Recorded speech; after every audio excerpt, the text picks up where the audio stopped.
Party, Bahujan Samaj party, BSP की क्या पहचान? जय भीम, जय भीम, जय भीम। तीसरी बारी तक ही आपका दिल वो निकलता है कि जय भीम। सबसे पहले मैं अपने सभी संतों, गुरुओं, महापुरुषों को, जिसमें खासकर महात्मा ज्योतिबा फूले, छत्रपति शाहू जी महाराज, नारायण गुरु, बाबा साहब डॉक्टर भीमराव अंबेडकर जी एवं मान्यवर साहब श्री काशीराम जी को नमन करता हूं। मान्यवर साहब श्री काशीराम जी के विचारों को देश के कोने कोने तक ले जाने वाली और सर्व समाज को शासन, प्रशासन व अनुशासन का उदाहरण देने वाली उनकी एकमात्र उत्तराधिकारी हमारी आदरणीय बहन कुमारी मायावती जी ही। उत्तर प्रदेश की चार बार मुख्यमंत्री, लोकसभा व राज्यसभा की कई बार सदस्य रही आदरणीय बहन कुमारी मायावती जी ने बाबा साहब डॉक्टर भीमराव अंबेडकर जी और मान्यवर साहब श्री काशीराम जी के मिशन के लिए अपना पूरा जीवन समर्पित कर दिया।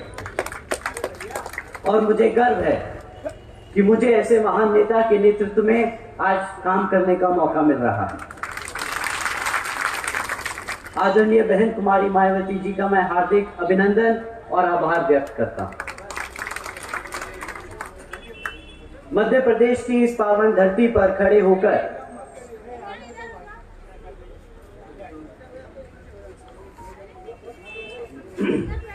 मध्य प्रदेश की इस पावन धरती पर खड़े होकर आप सबसे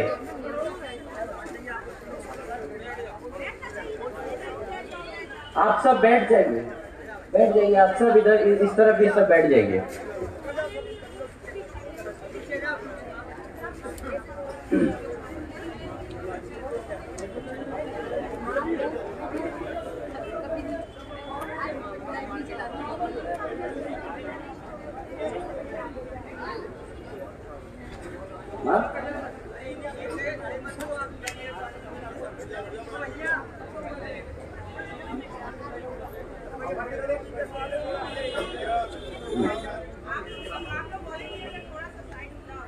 मध्य प्रदेश की इस पावन धरती पर खड़े होकर आप सबके सामने अपनी बात रखने का जो सौभाग्य मुझे मिल रहा है, तो इसके लिए मैं आप सभी का तहे दिल से आभार व्यक्त करता हूं। साथ ही साथ आज यहाँ हम सबके बीच में मंच पर मौजूद श्री रामजी गौतम जी का भी मैं धन्यवाद करना चाहता हूँ। वह पिछले कई वर्षों से इस मूवमेंट के लिए तन मन और पूरी निष्ठा से लगे हैं, परंतु यहाँ ये भी जग जाहिर है कि जितने तन मन व निष्ठा से श्री रामजी गौतम जी लगे हैं, उतनी ही तन मन व निष्ठा और जोर शोर से हमारे मध्य प्रदेश के सभी छोटे बड़े पदाधिकारी एवं प्रदेश कमेटी के सभी सदस्य और हमारी पार्टी के महत्वपूर्ण कार्यकर्ता व समर्थकों भी लोग बहुत जोर शोर से लगे हैं। मैं आप सभी का तहे दिल से शुक्रिया अदा करता हूं। आज मैं आपसे अपने एक दिल की बात कहना चाहता हूं। अगर आप इजाजत दे तो कहूं? तो सुनिए। बाबा साहब के दिखाए रास्ते, मान्यवर साहब के बताए तरीके और बहन जी के बेबाक अंदाज को हम सबको दिल और दिमाग से अपनाना होगा। मैं पूछता हूं, क्यों घबराते हो आप सब? मैं पूछता हूं, क्यों डरते हो तुम? अरे जब आप सबके सर पर जिस शेरनी का हाथ है, तो क्यों कमजोर महसूस करते हो तुम?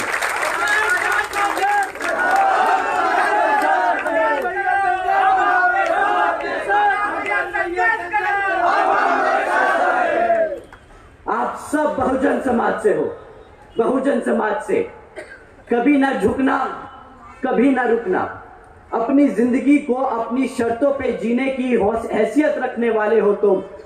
वो कहते हैं ना कि अगर किसी चीज की लत लग जाए तो वो आदमी की पहचान बन जाती है। तो आज मैं कहता हूं कि बना लो ये पहचान एक निडर समाज की,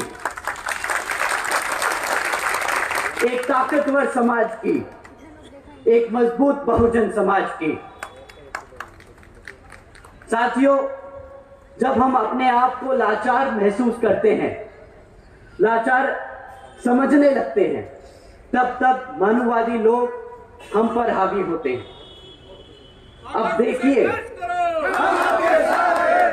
संघर्ष करो,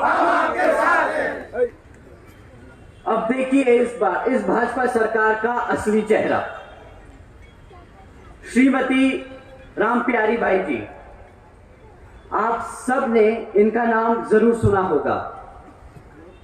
ये वही हमारे बहुजन समाज की महिला हैं जिनको कुछ मनुवादी सोच रखने वाले लोगों ने उनसे उनकी जमीन हड़पने की कोशिश में श्रीमती रामबाई जी को जिंदा जला दिया। ऐसा क्यों हुआ? क्योंकि घबराते हैं हम, क्योंकि आज तक बिखरे हैं हम। श्रीमती भारती कसडेकर जी, इनके परिवार के बारे में इनके परिवार के बारे में भी आप सबने सुना होगा कि किस तरह इनके परिवार के 5 सदस्यों की हत्या कर दी गई। खैर, यहां पर हत्या होना कोई बड़ी बात नहीं, लेकिन हैरानी की बात यह है कि श्रीमती भारती जी जब 200 किलोमीटर पैदल चलकर अपने समाज के ही गवर्नर साहब से मिलने पहुंची तो गवर्नर जी ने क्या किया? उन्हें मिलने से भी इनकार कर दिया। ऐसा क्यों हुआ साथियों? क्योंकि आज तक हम डरते हैं, क्योंकि अभी भी हम बिखरे हैं। श्रीमती लीलाबाई जी, इनका नाम भी आप सब ने सुना होगा। श्रीमती लीलाबाई जी वही महिला है जिन्होंने अपने बच्चे को कोख में ही खो दिया। क्यों? क्योंकि एक अफवाह चली कि कुछ आदिवासी समाज के लोग धर्म परिवर्तन कर रहे हैं और कुछ मानववादी सोच रखने वाले लोगों को ये बात हजम नहीं हुई, तो अपना वर्चस्व बनाए रखने के गुरूर में श्रीमती लीलाबाई जी के घर में घुसकर उनके साथ हाथापाई कर उनके बच्चे को कोख में ही मार दिया। ऐसा क्यों हुआ? क्योंकि आज भी कमजोर महसूस करते हैं हम, क्योंकि बिखरे हैं हम। साथियों, सिर्फ एक बार एकजुट होकर तो देखो, एक बार सत्ता में आकर तो देखो, फिर मजाल है कि कोई हमारे समाज की तरफ आंख भी उठाकर देखे।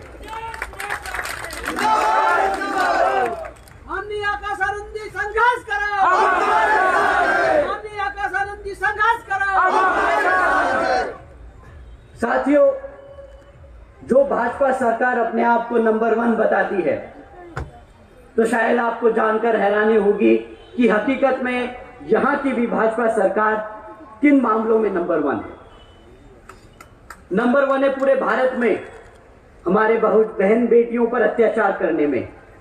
350 से भी अधिक बलात्कार के केस सिर्फ पिछले 1 वर्ष में दर्ज किए गए। यहां पे नंबर 1 है भाजपा सरकार।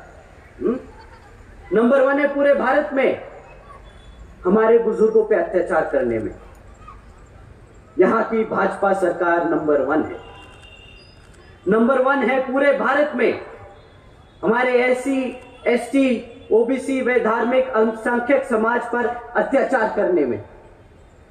नंबर 1 है मध्य प्रदेश की भाजपा सरकार। इन बातों पर शर्म आए या गुस्सा अभी समझ नहीं आता। जब मैं सुनता हूं कि यहां के गृह मंत्री इन मामलों पर सफाई देते हैं ये कहकर कि मध्य प्रदेश में जुर्म इसलिए ज्यादा दिखता है क्योंकि यहां की पुलिस सारे केस दर्ज करती है। ये कहकर कौन सा एहसान जता रहे हैं यहां के लोग, क्योंकि जहां तक मुझे याद है, अगर आपको यहां की जनता किसी सरकारी पद पर बैठाती है तो फिर आप एक जनता के सेवक और एक सरकारी नौकर होते हैं। मैं कहता हूं, अगर आपसे काम नहीं होता तो छोड़ दीजिए पद। और यही सवाल मैं यहां के मुख्यमंत्री से पूछता हूं, जब आप उसी समाज की सुरक्षा नहीं कर सकते जिसने आपको पिछले 15 वर्ष से ज्यादा यहां के तख्त पर बिठाकर रखा है, तो आपको भी कोई हक नहीं उस तख्त पर बैठने का।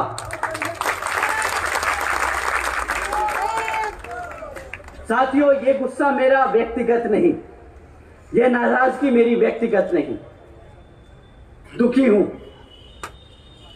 क्योंकि हमारे बहुजन समाज को, जो मुख्यमंत्री के साथ साथ प्रधानमंत्री बनाने की हैसियत रखता है, ताकत रखता है, उसी समाज का शोषण होता है। और यह अकेले मध्य प्रदेश का हाल नहीं, बल्कि हर एक उस प्रदेश का हाल है जहां जहां पर भाजपा और कांग्रेस की सरकारें। यह फितरत है भाजपा की, धोखा देने की, कमजोरों पर अत्याचार और बहुजन समाज को दबा के रखने की।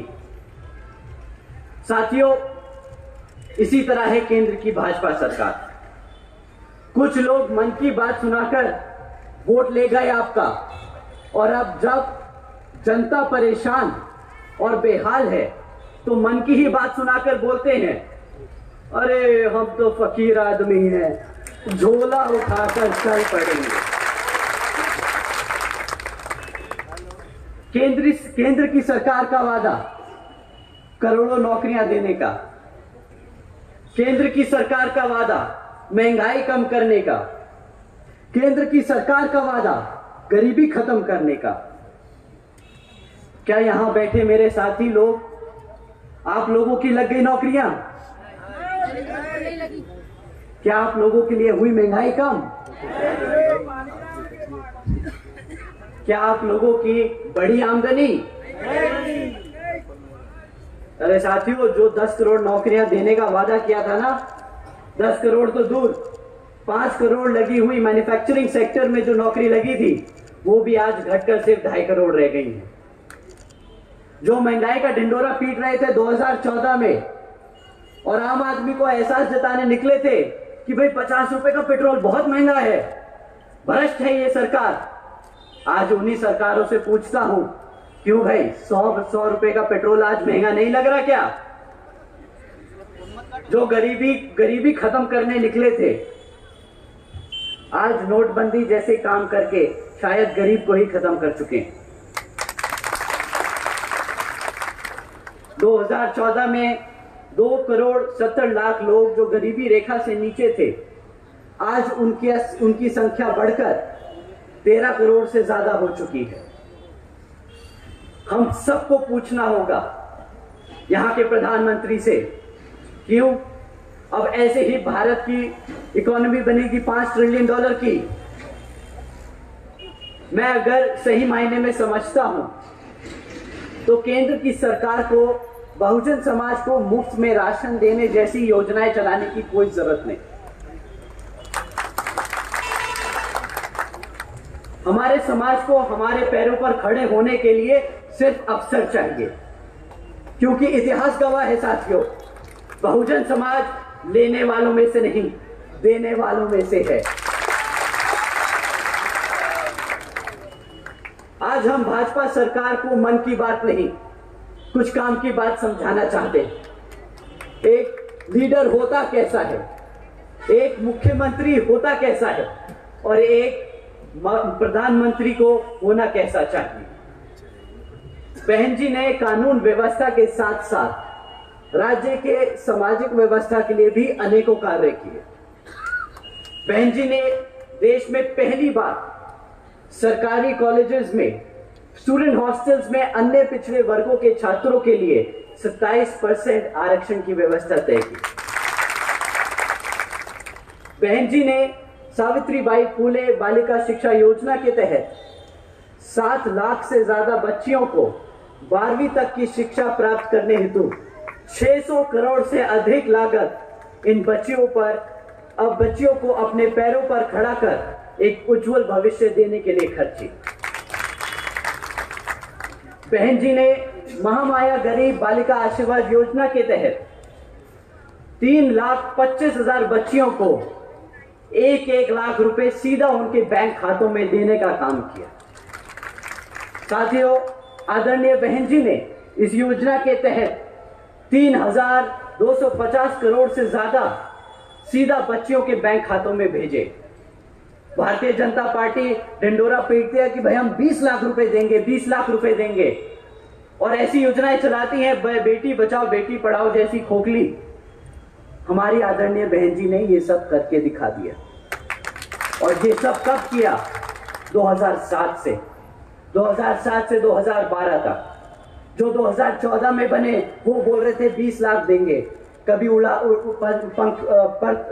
अगर जानकारी पूरी होती तो पता चलता कि उससे ज्यादा अधिक, उससे ज्यादा कई ज्यादा हमारी बहन जी दे चुकी है।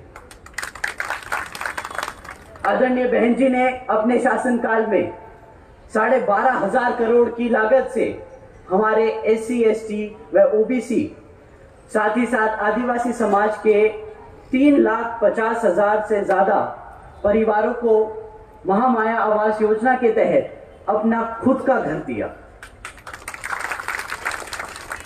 आदरणीय बहन जी ने अपने शासनकाल में 2,60,000 से ज्यादा भूमिहीन परिवारों को 1,45,000 से ज्यादा एकड़ जमीन का मालिकाना हक दिलाया। साथ ही साथ आदरणीय बहन कुमारी मायावती जी ने अपने शासनकाल में 1 लाख से अधिक सफाई कर्मचारियों की भर्ती की। 2 लाख से अधिक जवानों को पुलिस फोर्स में भर्ती किया। 90,000 से ज्यादा शिक्षकों को सरकारी नौकरी दी।